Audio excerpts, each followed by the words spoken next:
hadisa wa kana khuluqul Quran. Akhlak Nabi itu adalah ya Al-Quran, bagaikan Al-Quran hidup. Jadi Nabi itu brosur hidup dalam Islam.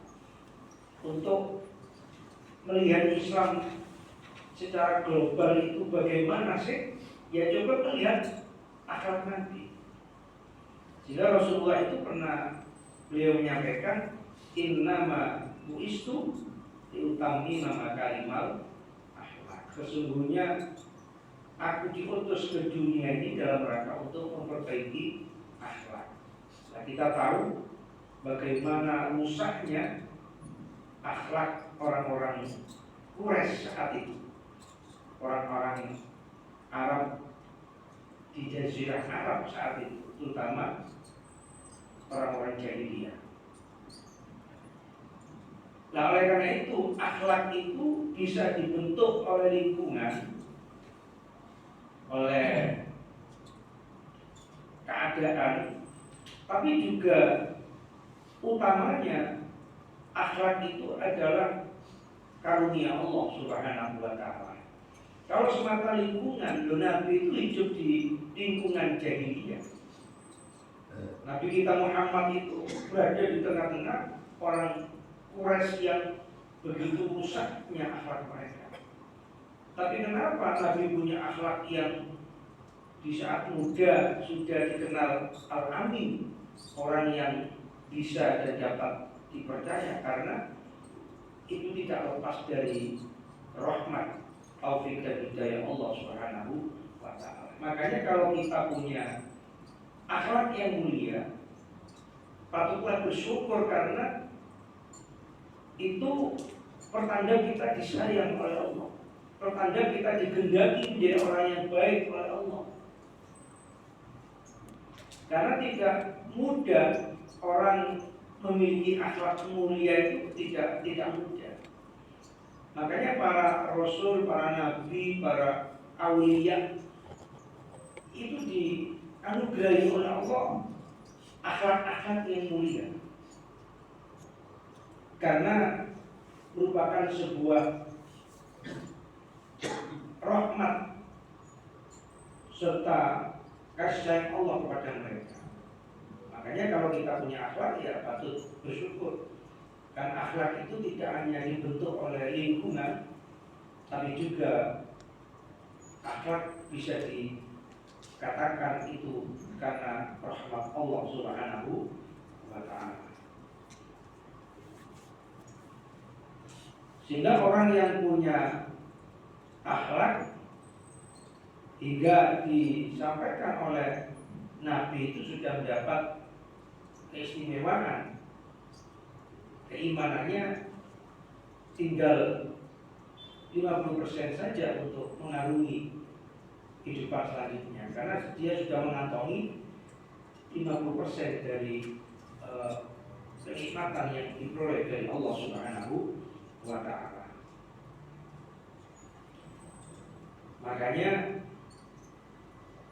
termasuk yang tidak kita sadari bahwa manusia itu punya potensi untuk menyakiti yang lain. Jadi manusia itu diciptakan oleh Allah punya potensi menyakiti yang lain. Bahkan tidak hanya manusia, makhluk yang diciptakan oleh Allah ini punya potensi untuk menyakiti yang lain. Makanya kita jumpai di dunia ini tidak akan habis sampai hari kiamat nanti. Perselisihan, pertengkaran, tukaran, perperangan, saling bunuh, dan begitu selanjutnya itu semenjak nenek moyang kita Habil dan Qabil kan, sehingga sejarah manusia awal Qabil itu membunuh Habil dan begitu. Karena apa? Terdorong oleh hawa nafsunya. Makanya gara-gara nafsu itulah manusia itu bisa menyakiti yang lain. Gara-gara nafsunya manusia kafir tetap kafir, munafik tetap munafik, syirik tetap syirik. yang memiliki iman semakin kuat imannya, tidak lain semuanya itu dilandasi oleh hawa nafsunya. Sehingga manusia itu punya potensi karena saling menyakiti. Sehingga kalau kita tidak menyakiti orang lain, itu merupakan sebuah rahmat, nikmat yang besar dari Allah Subhanahu wa Ta'ala. Sebaliknya kalau semisal kita kok disakiti oleh orang lain, disakiti karena apa dirasani, apa dipisui, dipaitu, dilono, atau dirugikan, didolimi, atau diambil hak kita dan macam-macam, itu justru nikmat sebenarnya. Karena karunia Allah memilih kita. Coba jangan runtut oleh para nabi. Mana nabi yang tidak disakiti oleh umatnya, oleh pengikutnya, oleh masyarakatnya?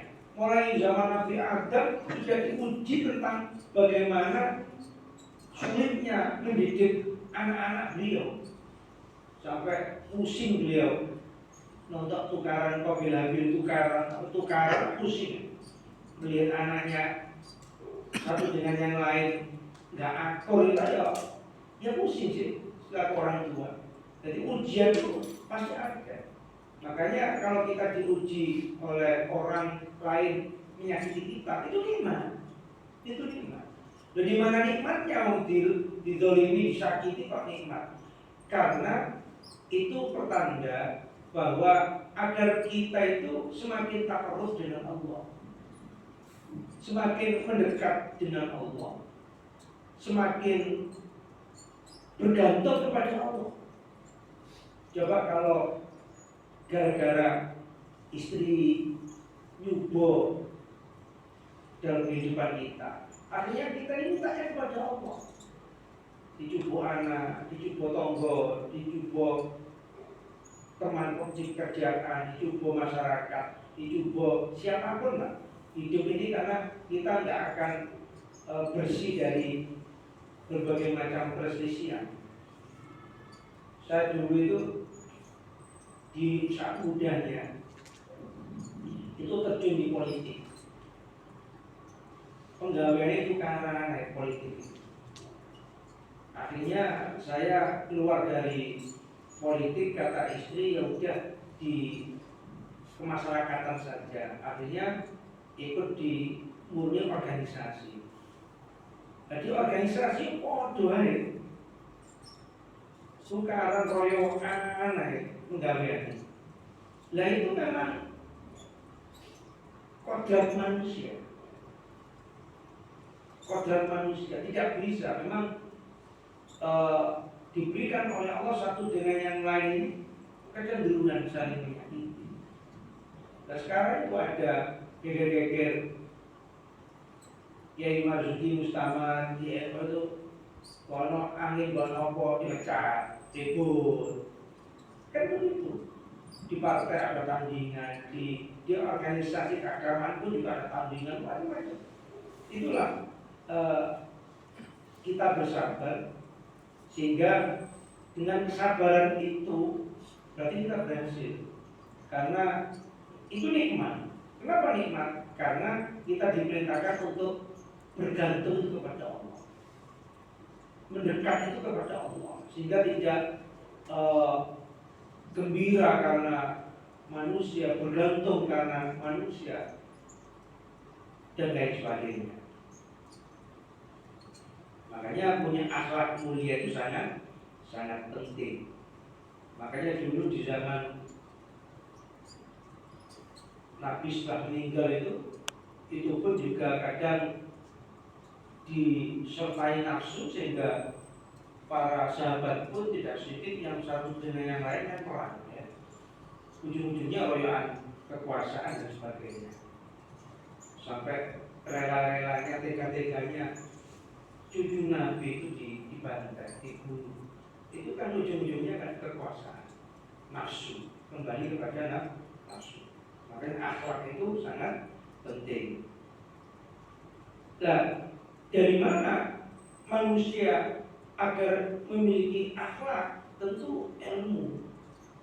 Harus punya ilmu, karena ilmu itulah yang bisa membedakan mana hak dan yang batil, mana yang benar, mana yang salah, mana yang ini sopan dan mana itu tidak, mana yang baik secara norma agama maupun kemasyarakatan. Dan kalau tidak mengerti, ya namanya jahiliyah. Dulu ada kan orang Badui itu kan tidak tahu norma, tidak tahu etika, kencing di masjid, kencing di dalam masjid.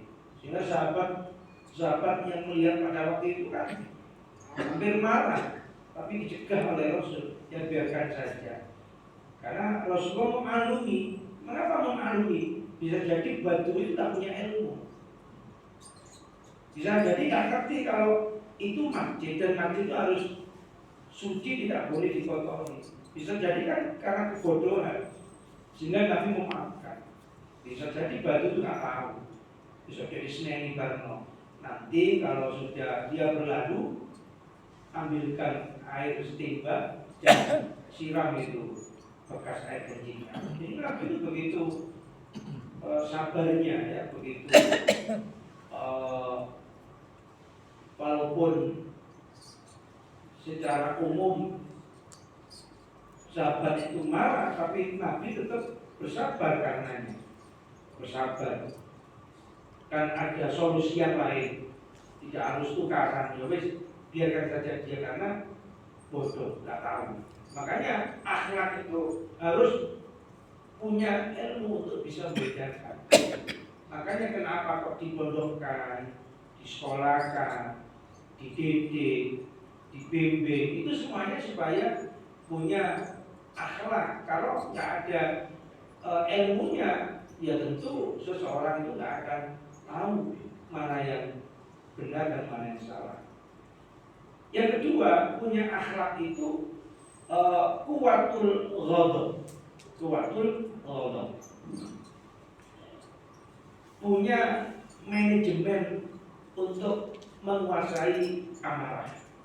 Nah, itu manajemen. Dan sekarang kan manajemen untuk penguasaan terhadap marah. Karena marah itu kalau gak di-manage, ya kita ini bawaannya kudu merang-muring. Bawaannya kok antri kudu merang-muring. Kalau nggak benar kudu merang-muring. Nanti melihat ini itu kudu merang-muring, kan begitu. Makanya harus punya, dalam bahasa Arabnya itu kuwatul ghadab, kuatnya manage amarah. Makanya ketika Nabi ditanya oleh para sahabat, berikan wasiat kami ya Rasul untuk kehidupan kami. La taghdab, jangan marah-marah. Yang lain ya Rasul, la taghdab. Barangkali yang lain juga la taghdab, sampai 3 kali. Ya udah, gak ada pesan yang lain. La taghdab, jangan marah, jangan marah. Karena marah itu merupakan sebuah jebakan setan. Sebab kalau orang itu marah, akalnya itu tidak jernih, karena dikuasai oleh nafsunya.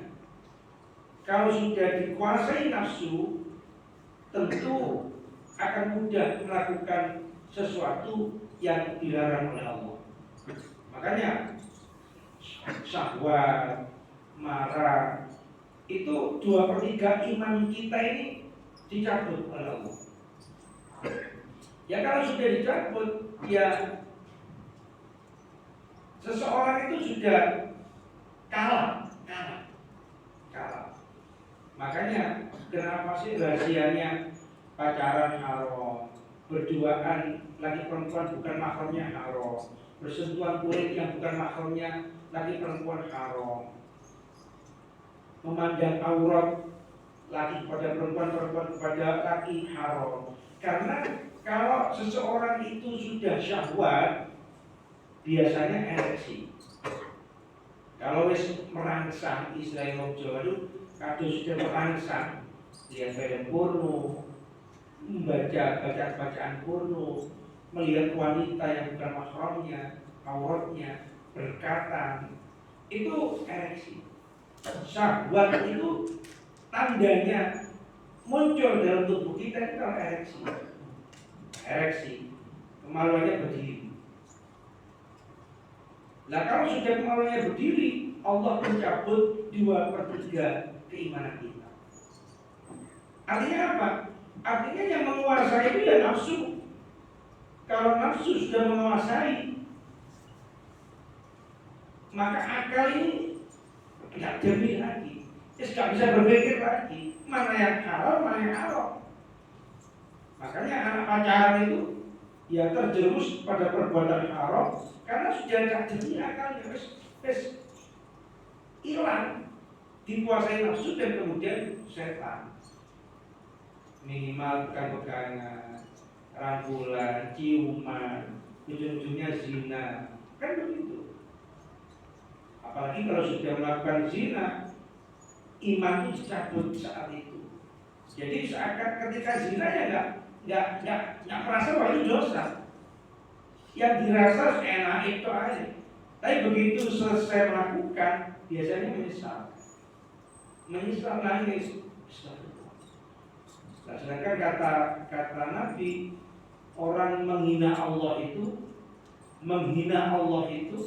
istighfar tapi menolak imannya. Astagfirullah itu pacaran, zina mana? Nah, itu merupakan sebuah penghinaan terhadap Allah. Nah kalau ingin tidak menghina Allah ya taubat, menyesal tidak mengulang. Nah astagfirullah mengulang lagi, Makanya marah juga begitu. Kalau orang sudah marah kalah, sampai yang carok lah, ya, gara-gara masalah sepele membunuh, gara-gara masalah sepele. Dulu tetangga saya di Purworejo itu ada seorang cucu, ya, minta mbaknya itu sepeda motor. Nah minta sepeda motor kan diturutin baik. Logi itu berkolaborasi, sekongkolan, bapak emak anak mau membunuh ibunya. Lalu itu apa nafsu? Marah, apa enggak karena marah? Jadi ibunya itu dibekap guling itu, terus kakinya dipegangi. Jadi yang pegang itu ibunya, yang bekap cucunya. Lah anak lakinya itu maksudnya suami si istri, yang ibunya cucu ini menantu.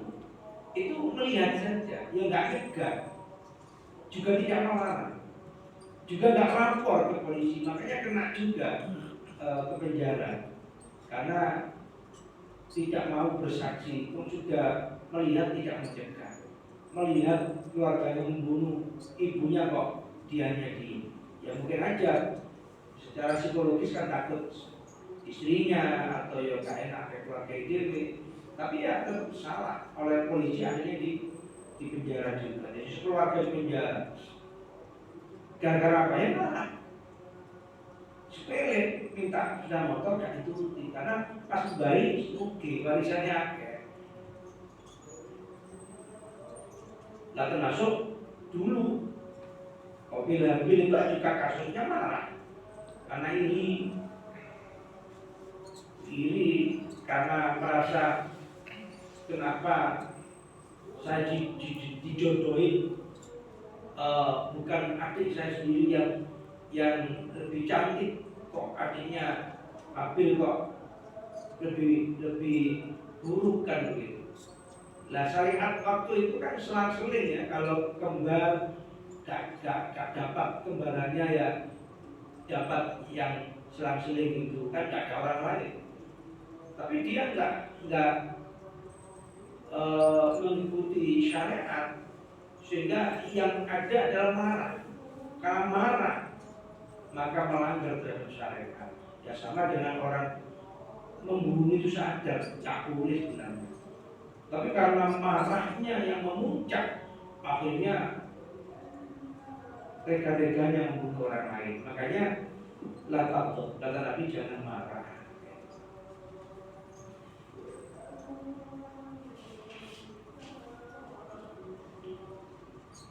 Hadis yang kedua, wa 'an Ibnu Mas'ud radhiyallahu qala Rasulullah Muhammad sallallahu alaihi wasallam,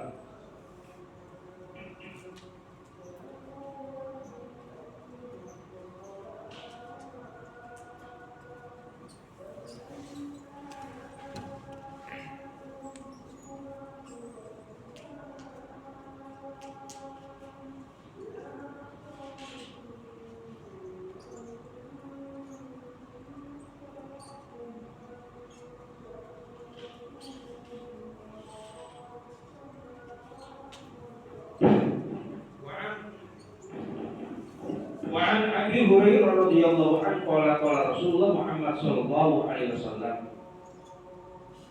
Hadis yang diriwayatkan oleh Abu Hurairah, qala Rasulullah Muhammad sallallahu alaihi wasallam, unduru ila man huwa asfala minkum wa la tanzuru ila man huwa fawqakum.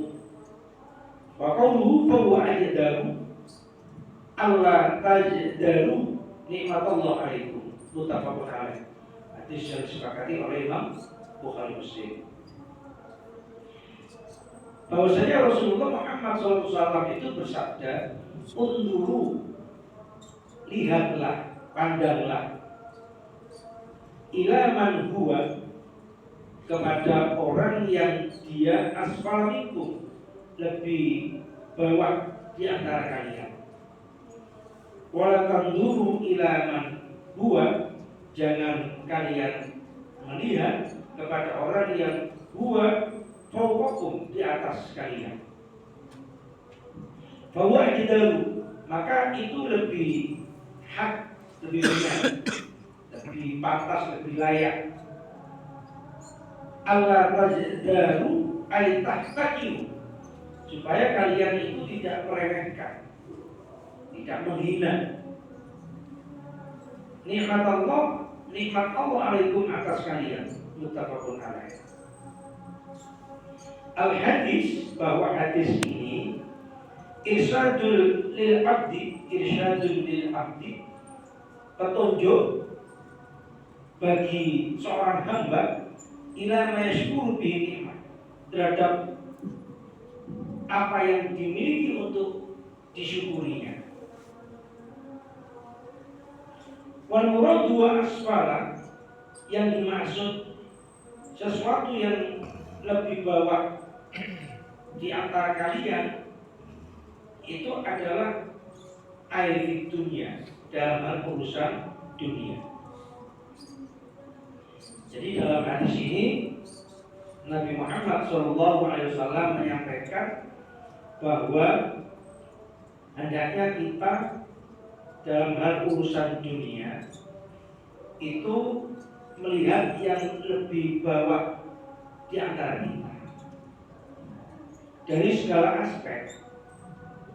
Misalnya dalam hal keturunan, dalam hal visi, dalam hal jabatan, pangkat, kedudukan, dalam hal harta, dalam hal titel, dalam hal kesempatan, macam-macam kepemilikan.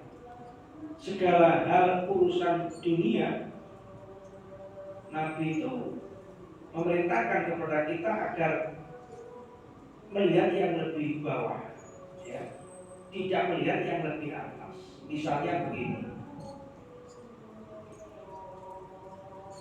misalnya kita ini titelnya cuma hanya dokter Andes, lah teman kita bisa jadi ada yang sudah profesor, doktor, karena mereka kemungkinan dulu kuliah terus sampai doktor, profesor. Lah kita cukup DLS di rumah saja, gitu ya. DRS singkatannya di rumah saja. Ya kita bersyukur daripada kemungkinan di bawah kita ini masih banyak, mungkin SD nggak lulus, bisa jadi SD saja nggak lulus, bahkan paling banter SMA langsung kerja, tidak sedikit. Nah kita beruntung kalau diberi kesempatan oleh Allah menjadi sarjana misalnya. Kalau misalnya lulusan SMA, kita masih bersyukur berkesempatan punya ijazah SMA. Tidak sedikit yang SD saja nggak punya ijazah. Saya punya adik ya, dulu karena mondok terus, jadi nggak punya ijazah. Nah ketika dia ngimami di masjid rumah sakit haji itu imamnya adik saya. Oleh dokter sana itu mau dimasukkan ke gawean, dimasukkan menjadi PNS ya, tapi tugas untuk ngurusi keagamaan. Lah kagak ijazah gak iso. Terus disuruh oleh dokter sekolah paket, ambil paket saja, Ustaz, gak mau. Jadi sampai sekarang ya nggak diangkat. Ya jadi honorer gitu ya, digaji. Coba kalau misalnya waktu itu punya ijazah kan ya, ijazah SD nggak apa-apa, Ustaz, nggak punya katanya gitu. Kalau punya kan enak, langsung masuk link ke pegawaian sana sehingga lumayan lah dapat tunjangan nanti dapat pensiun. Ya walaupun sekarang dapat tunjangan termasuk keluarganya itu kalau sakit itu gratis semua, anaknya, istrinya, bahkan siapapun yang diuruskan itu gratis. Karena imam, karena ustadznya sana ya. Tapi saya nggak punya ijazah, jadi mondok nggak mikir ijazah gitu. Nah, makanya kan lumayan kita punya ijazah SMA, karena di sana itu banyak yang ijazah SD aja. Misalnya kita punya pensiunan berapa sih? Masih lumayan oleh pensiunan. Banyak yang di masa tua kalah popok. Apalagi maaf kalau bekerja di pendidikan pas swasta, begitu keluar ya digeledak kan? Iya, begitu keluar digeledak, ya kalah kok, pesangonnya kalah, kemudian kerja dia kalah. Kalau di perusahaan masih mendingan dapat pesangon. Kalau di pendidikan yang kecil-kecil itu, ya wes kalau mari ngajar digeledak. Makanya masih beruntung mulai pensiunan kan begitu. Masih beruntung punya jabatan masuk RT. Jadi lumayan daripada kata dia opo kan gitu. Dan begitu seterusnya. Kita misalnya ketampanannya atau fisik kita itu enggak seperti misalnya tetangga kita yang gede gagah, ganteng. Ya mendingan kita masih diberikan oleh Allah karena tidak sedikit yang lebih bawah, bahkan cacat dan sebagainya di antara teman kita, mungkin saudara atau tetangga dan lain sebagainya. Jadi disitulah Nabi itu mengatakan, lihatlah yang lebih bawah di antara kalian. Supaya apa? Bersyukur. Supaya bersyukur, karena dengan memiliki nikmat yang hari ini kita punya, kita nggak akan meremehkan nikmat Allah. Kita nggak meremehkan nikmat Allah, karena nikmat Allah yang kita nikmati diberikan oleh Allah pada kita itu sudah terlalu banyak, terlalu besar sudah. Sehingga jangan gara-gara lihat tetangga kita punya jabatan tinggi, Rasulullah lebih kaya dari kita, ya Rasulullah. lebih ganteng dari kita Rasulullah, punya anak lebih cantik. Nah iya bapak ibu itu welek, anaknya kok wani ya. Kalau Rasulullah anakku loh, aja ya gak elek, oh anakku elek. Iya itu harus opo ya. Ya Allah lah, takdir ya. Ya makanya kembali supaya kita bersyukur, tidak meremehkan, bahkan masuk kategori menghina nikmat Allah. Dalam hal urusan agama, sebaiknya kita ini disuruh untuk yang melihat lebih atas. Misalnya kita, contohnya misalnya saya punya tetangga, pegawainya becak, ada yang pegawaiannya dodol butir ke kampung-kampung, kalau sekolahan ya ke sekolah. Tapi kalau dalam hal urusan sholat jamaah, 5 waktu tak pernah ketinggalan. 5 waktu. Dan mesti sih mau masa lihat, habis setelah sholat jamaah mesti baca Quran. Gak pulang dulu baca Quran dulu jamaah, pulang doko iso. Ya itulah nikmat yang harus kita tiru. Mengapa dia lebih miskin dari kita, penggawaian lebih enak daripada kita, kok bisa? Karena ada pekerjaan yang kotor walaupun halal. Dan itu andai kata kita yang disuruh belum tentu bisa kita. Contoh misalnya pengangkut sampah, itu halal.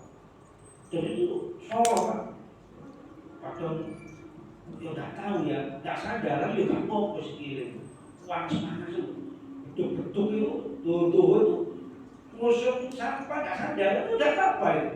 Terus sampah tuh saya lihat, sampah tangannya keren, dipotong kanjut, diangkat ke tempat geledekannya, sampah tangan. Zaman corona itu nggak mau ini. Lah ya di rumah bersih malah yang pakai Einstein pakai pembersih, pakai sabun, itu malah kayak corona, ini enggak ya, pakai tangan. Nah itu kita beruntung punya pekerjaan yang tidak sekotor itu. Walaupun itu halal, tapi kan pekerjaan kotor. Bukan kotor, haram maksudnya. Kotor yang pada dirinya, misalnya termasuk penguras WC. Ya kalau penguras WC pakai mobil lumayan sedot itu. Ada yang sampai nyegur, saya itu pernah lebih murah kan, nyuruh orang seperti itu nyegur WC itu murah. Dan di desa-desa tuh banyak kan masih seperti itu, uras WC untuk nyegur, ada mobil. Nah itu namanya pekerjaan kotor. Belum tentu kita bisa seperti itu. Misalnya sampean dikei bayaran misalnya 5 juta ya, dikongkon ngangkut sampah, belum tentu mau ya, belum tentu mau. Mereka cuma iuran kampung 1 juta 2 juta cuma, yuk gelem aja. Karena ya terpaksa nggak ada pekerjaan lain. Nah, makanya kita bersyukur tidak diberi Allah pekerjaan yang kotor, yang berat dan sebagainya. Nah dalam hal ibadah lihat yang lebih atas.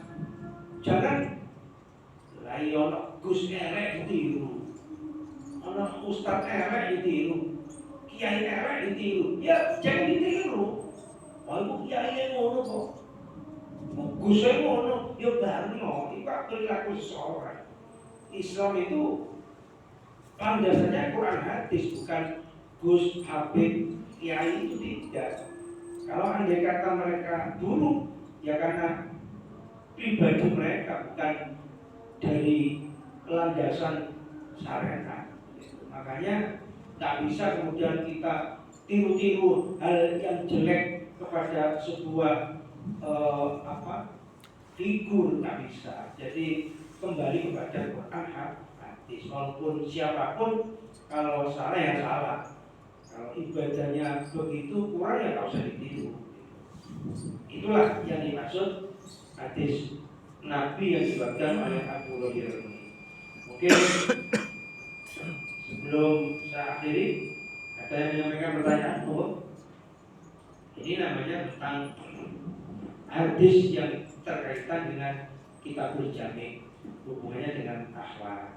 Jadi kita selingi terputupan fikih biar ada selang-seling nggak jenuh gitu. Monggo, ada yang tanya? Ya. Di antara keinginan berangkat umroh dengan keinginan sedekah, mana yang lebih diutamakan?